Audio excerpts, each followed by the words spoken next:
नमस्कार, मी कल्पना. नवीन एक रेसिपीमध्ये तुमचे अगदीच मनापासून स्वागत.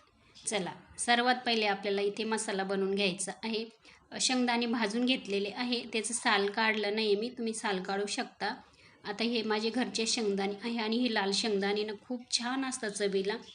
तीळ घेतलेले आहे, पांढरे तीळ, ते पण भाजून घेतले 2 चमचे. थोडंसं सुकं खोबरं आहे ना, ते पण आहे ना किसून घेतलं आणि नंतर ते भाजून घेतलेलं आहे. थोडासा आल्याचा तुकडा घेतलेला आहे आणि लसूण घेतलेला आहे. आता लसूण पण गावरान आहे आणि काड्यासहित थोडीशी कोथिंबीर घेतलेली आहे. आपल्याला आता हे मिक्सरच्या भांड्यामध्ये घालायचं आणि वाटून घ्यायचं आहे. आता तुम्ही कोरडं पण वाटू शकता आणि पाणी घालूनही वाटू शकता. चला, आता इथे मी ना थोडंसं पाणी घालणार आहे आणि जसं आपण मसाला करतो तसं मी इथे वाटण करून घेणार आहे. अगदी सोपी रेसिपी आहे आणि सर्वांनाच आवडणारी आहे. चला, आता मी तुम्हाला सांगते आपल्याला काय बनवायचं आहे ते. आज आपण आहे ना शेवग्याच्या शेंगा रश्श्याची भाजी बनवणार आहोत. आणि शेवग्याच्या शेंगा आहे ना खूप चांगल्या आहे आपल्या शरीरासाठी आणि ज्यांना शुगर आहे त्यांनी तर आवर्जून शेवग्याच्या शेंगा खाल्ल्याच पाहिजे. चला, शेवग्याच्या शेंगा पण इथे मी छोटे छोटे तुकडे करून घेतलेले आहे आणि थोडंसं वरचं आपल्याला साल काढून घ्यायचं आहे. ते पण काढून घेतलेलं आहे. जास्त पण नाही एकदम काढायचं, थोडंसं हे बघा. आणि शेंगा घेताना ना थोड्याशा एकदम अशा निब्बर नाही घ्यायच्या, बी असतं ते, आणि किंवा एकदम अशा कवळ्या कवळ्या पण नाही घ्यायच्या, अशा मीडियम घ्यायच्या, म्हणजे त्या खायला आहे ना छान लागतात, चवदार अशा. आणि हे बघा, इथे ना आपल्याला असे थोडेसे वरचं हे ना साल काढून घ्यायचं आणि ते निघतं लगेच. हे बघा, आता मी काढलेलं आहे आणि तुम्हाला दाखवते. तर ह्या पद्धतीने ज्यावेळेस आपण शेंगाशी तुकडे करतो ना त्यावेळेसच काढून घ्यायचं. आणि हे शेवग्याच्या शेंगा आहे ना आवर्जून असं शिजनवर तर मधून खायच्याच. आणि ह्या शेंगा महाग पण खूप असतात. ज्यांना डायबेटीज वगैरे आहे त्यांनी आवर्जून हे शेंगा मधून खास तुम्ही, त्याने ना शुगर वगैरे कमी होते. चला, इथे ना स्वच्छ धुवून घेतलेले आहे. आता कढई ठेवलेली गॅसवरती, गरम झालेली आहे. 1 चमचा तेल घालते. हे बघा, इतकंच घातलेलं आहे तेल. त्याच्यात आता थोडीशी मोहरी घालून घेते. मोहरी पण छान फुलू द्यायची. नंतर त्याच्यात आपल्याला थोडंसं जिरं घालायचं. आता नेहमी मी सांगत असते, पहिल्यांदा मी मोहरीच घालत असते, कारण ती फुटली पाहिजे, म्हणजे नाही तर मग ती कडवट लागते. आता याच्यामध्ये आपल्याला घालायची आहे थोडीशी हळद. आपण नंतर हळद घालणार नाही, त्याच्यामुळे मी इथे आत्ताच घातलेली आहे.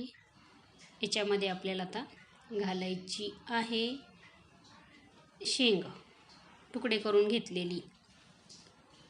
हे बघा, छोटे छोटे तुकडे केले, ते शेंगा घालून घेतलेले आहे आणि ते आपल्याला आता फ्राय करून घ्यायचे तेलावरती अशा. आणि याचं सूप पण छान लागतं बरं का, उकडायच्या आणि ते पाणी असतं ते पण प्यायचं, शुगरवरती खूप चांगल्या आहे. चला, आता याच्यामध्ये मिक्स झालेले आहे तेलावरती छान अशा. आणि अगदी चिमूटभर मीठ घालणार आहे, नंतर पण घालणार आहे आपण मीठ. परत आता मिक्स करून घेते. अशा पण तुम्ही ना थोडंसं 5 किंवा 10 मिनटं कमी गॅसवर वाफ देऊ शकता. अशा पण खाऊ शकता तुम्ही, अशा पण छान लागतात त्या. पण आपण आता इथे रश्श्याची भाजी बनवणार आहे. आता इथे मी 1 ग्लास पाणी घालते. हे बघा, एवढ्याच पाण्यामध्ये आपण रश्श्याची भाजी बनवणार आहोत, नंतर पाणी काही वापरणार नाही. आणि शेंगा आपल्याला आहे ना जास्त नाही शिजवायच्या, थोड्याशा कच्च्याच ठेवायच्या आहे. म्हणजे संपूर्ण आपण 100% शेंगा शिजवतो तशा नाही शिजवायच्या, 70 ते 80% शिजवायच्या. चला, इथे बघा, आता मी शेंगा शिजवून घेतलेल्या आहे आणि इतकं त्याचं पाणी शिल्लक आहे. शेंग पण दाखवते ह्या पद्धतीने. बघा, थोडीशी कच्ची ठेवलेली. चला, ह्या शेंगा आता दुसऱ्या भांड्यामध्ये मी काढून घेते आणि ह्याच पाण्याचा आपण वापर करणार आहोत भाजीमध्ये. त्याच कढईमध्ये आता परत 1 चमचा तेल घालते. पहिलं 1 चमचा आणि आताचा 1 चमचा. त्याच्यात आता फक्त आपल्याला इथे कढीपत्ता घालायचा आहे तेलामध्ये. कढीपत्ता छान असं तळून घ्यायचा आहे, सुगंध पण छान येतो आणि चव पण छान लागते. हे बघा. चला, त्याच्यानंतर आता इथे आपल्याला जिरं मोहरी नाही घालायची, आपण पहिलेच फोडणीमध्ये घातलेली आहे. त्याच्यामुळं आता याच्यामध्ये काश्मीरी लाल मिरची पावडर घालून घेतलेली आहे. हळद आपण पहिलेच घातलेली आहे, त्याच्यामुळं नाही आता हळद घालत. घरगुती काळा मसाला घातलेला आहे. आणि कोणताही तुम्ही मसाला, गरम मसाला, किचन किंग मसाला जो आवडेल तो तुम्ही एक घालायचा याच्यामध्ये. कोथिंबीर पण घालून घेतली.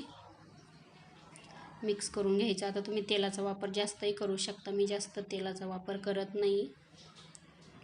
चला, नंतर आहे ना जे आपण वाटण बनवलं ते 2 चमचे मी इथे घालून घेतलेलं आहे. आणि तीळ पण खूप चांगले आपल्या शरीरासाठी, खोबरं, शेंगदाणे. चला, मिक्स करून घेतलेलं आहे. आणि ज्या शेंगा आपण उकडलेल्या आहे त्याच्यातलंच थोडंसं पाणी मी याच्यात घालते, मसाला जळू नये म्हणून. चला, परत आहे ना मसाला छान आता असा फ्राय करून घेऊ. छान तेल सुटेपर्यंत आपल्याला जरा वेळ ना याच्यावर झाकण ठेवायचं आहे. आता ह्या भाजीला जास्त तरी येणार नाही, कारण का तीळ घातल्यामुळे जास्त तरी येत नाही. चला, इथे आपण अगदी 1 ते 2 मिनटं झाकण ठेवू. मसाला पण छान शिजलेला आहे, बघू शकता. आता इथे पाण्यासहित ज्या शेंगा उकडलेल्या आहेत ते आपल्याला याच्यामध्ये घालायचे आहे, बघू शकता. आता याच्यामध्ये मी अजून पाणी घालणार नाही. ज्या उकडलेल्या शेंगाचं पाणी होतं ना तेवढंच पाण्यामध्ये मी या शेंगा करणार आहे, म्हणजे तेवढाच रस्सा ठेवणार आहे. आता याच्यामध्ये अगदी परत थोडंसं मीठ घालायचं आहे. पहिले आपण मीठ घातलं पण ते थोडंच घातलेलं होतं, अजून थोडंसं घालते. आपल्याला शेंगा जास्त शिजवायच्या नाही, अजून फक्त 5 मिनटं शेंगा शिजवायच्या. एवढ्या छान झालेल्या होत्या ना, खूप छान चव लागत होती. ग्रेव्ही पण खूप छान झालेली होती. चला, आपण 5 मिनटं शेंगा आता शिजवून घेऊ. अगदी इथे ना झाकण ठेवायचं आहे आता 5 मिनटासाठी आणि गॅस बंद करायचा आहे. बघू शकता मी गॅस बंद केलेला आहे आणि तयार झालेले आहे आपल्या शेंगा. मस्त ग्रेव्ही पण आहे, जास्त पातळ नाही किंवा जास्त घट्ट नाही. चला, या पद्धतीने करून बघा तुम्ही. खूप छान झाल्या त्या शेवग्याच्या शेंगा रश्श्याची भाजी, वरून कोथिंबीर. रेसिपी तुम्हाला कशी वाटली नक्की सांगा. रेसिपी आवडली असेल तर लाईक करायला अजिबात विसरू नका. व्हिडिओ इथपर्यंत बघितल्याबद्दल खरंच मनापासून खूप धन्यवाद.